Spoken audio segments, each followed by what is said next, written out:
দ্বিতীয় ম্যাচে ভারতের বিপক্ষে জয়ের পর ফাইনালের স্বপ্নটা অনেকটাই বাস্তব হয়ে উঠেছিল।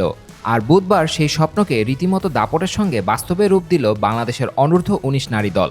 স্বাগতিক নেপালকে একেবারে উড়িয়ে দিয়ে সাফ অনূর্ধ্ব-19 নারী চ্যাম্পিয়নশিপের ফাইনাল নিশ্চিত করেছে লাল সবুজের মেয়েরা। পোখারা রঙ্গশালায় নেপালকে 4-0 গোলে হারিয়ে টানা 3 ম্যাচে 3 জয়, মোট 9 পয়েন্ট নিয়ে গ্রুপ চ্যাম্পিয়ন হিসেবেই ফাইনালের টিকিট কেটে নিয়েছে বাংলাদেশ। এই জয়ের সঙ্গে সঙ্গে উচ্ছ্বাসের ঢেউ ছড়িয়েছে দেশের ফুটবলপ্রেমী দর্শকদের মাঝেও।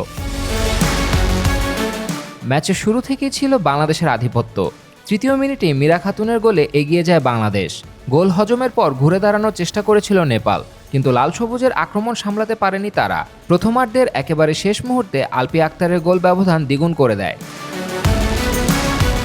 বিরতির পরও একই চিত্র, আক্রমণ থামায়নি পিটার বাটলারের দল।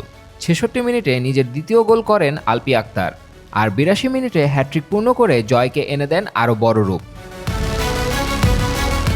এই ম্যাচের আগে দিনের প্রথম খেলায় ভারত 8-0 গোলে ভুটানকে হারিয়ে অপেক্ষায় ছিল বাংলাদেশের ফলের দিকে।